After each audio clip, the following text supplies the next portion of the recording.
오늘은 서원에 대해서 다룹니다. 어제 본문 말미에서 낙헌제와 서원제와 같은 것에 대해서도 잠깐 언급을 했었습니다. 그래서 서원에 대해서 깊이 다루게 되는 것 같습니다. 서원의 뜻은 간절한 소원이 있을 때에 그 소원의 응답을 조건으로 하여 자신이 시간과 물질을 하나님께 헌신하는 것을 말할 것입니다.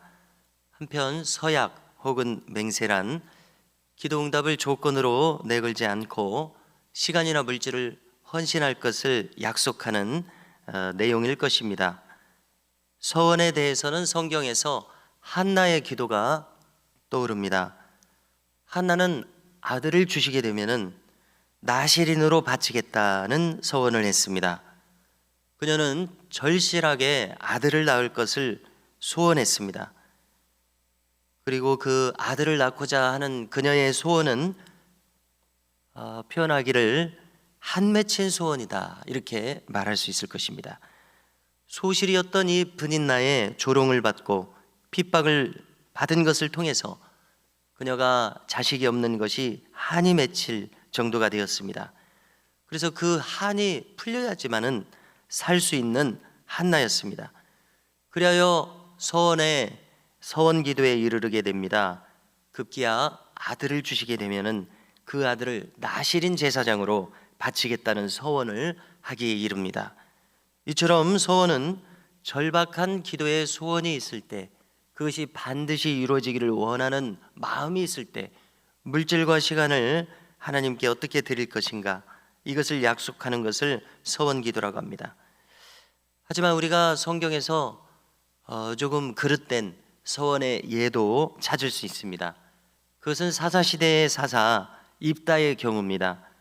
그는 절실히 승전을 원하였기에 전쟁에서 이기게 하신다면은 돌아와서 자기를 처음 맞이하는 사람이 누구든지 간에 그를 번제로 바칠 것입니다라는 서원을 조급하게 했습니다.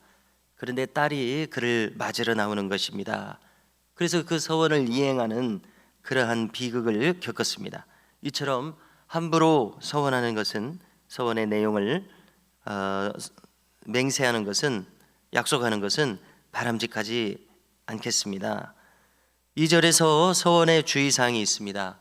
만일 서원하였다면 그것을 깨뜨리지 않고 지켜야 한다는 것을 주의하게 합니다. 다음으로 이 부주의한 서원이 되지 않기 위해서 오늘 본문에서 부친이나 남편의 허락과 동의가 필요하다고 이야기하십니다. 왜냐하면 옛날에 이 가부장적인 시대에는 부친이나 남편이 가정의 중요한 결정적인 내용을, 의사를 결정할 수 있는 그러한 힘이 있었습니다. 그래서 부친이나 남편이 배우자나 딸에 대해서 큰 책임을 가졌던 시대이기 때문에 이 서원의 내용에 대한 책임을 가지고 있었습니다. 그래서 그들의 허락과 동의가 필요했습니다. 섣불리 서원한 것이 있으면 그에 대한 책임을 이들이 져야 했었기 때문입니다. 예를 들면은 오늘 말씀에 딸이 만일 서원한 것이 있으면은 그의 아버지가 그 서원의 내용을 듣고서 아무런 말이 없으면은 그것을 허락한 것으로 간주한다고 이야기합니다. 그러나 만일 동의하지 않게 되면 그 서원은 무효가 됩니다. 마찬가지로 아내가 결혼 전에 서원한 것을 결혼한 다음에 남편에 말하는 경우입니다.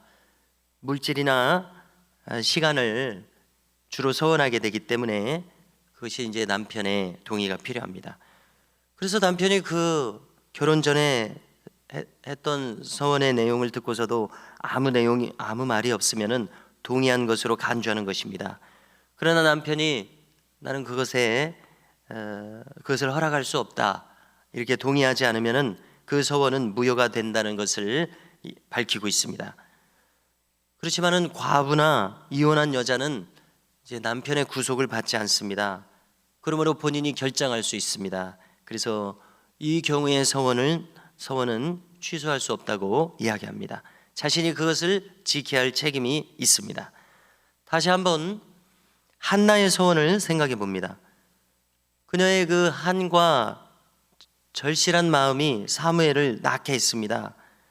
그녀의 한과 절실한 마음이 사무엘을 나실인 제사장으로까지 바치도록 하는 마음을 가지게 했습니다. 그리하여 사무엘은 어려서부터 여호와 앞에서 자라게 되므로 경건하게 잘 준비된 종으로 성장하게 됩니다. 그래서 우리가 결과를 다 잘 알고 있으시듯이 마침내 이스라엘 역사에서 참으로 중요한 신앙 위인으로 사용되는 그러한 결과에 이르게 됩니다. 이 모든 상황이 사무엘의 모친 한나가 서원하지 않으면 안 되는 상황으로 흘러갔었습니다. 그래서 우리는 종합적으로 생각할 때에 하나님의 측량할 수 없는 경륜과 섭리가 여기 작용하였다고밖에 해석할 수 없을 것입니다. 그래서 우리가 만일 어떤 것을 서원하고자 하는 마음에까지 이른다면 그것이 개인의 과한 욕심에 의해서가 아니라 어떤 것을 절실히 서원하기에까지 이르게 된다면 그렇게 하지 않을 수 없는 하나님의 경륜과 섭리가 거기 작용하고 있다고 생각하게 됩니다. 이처럼 때로는 하나님께서 어떤 헌신을 그로부터 받기를 원하셔서 그를 특별한 상황으로 인도하신다고 우리는 이해할 수가 있을 것입니다. 이런 경우에 이것은 참으로 귀한 것일 것입니다. 하나님의 특별한 은혜가 거기에 작용하고 있습니다. 그리고 우리는 섣불리 경솔하게 서원하는 것을 조심해야 되겠습니다. 그래서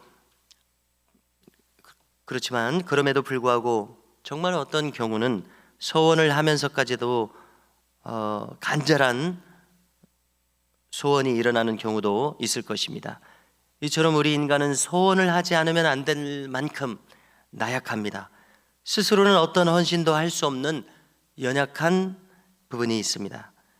그래서 만일 우리가 소원한 것이 있으면 그것을 신실하게 지킬 수 있도록 힘써야 할 줄로 믿습니다.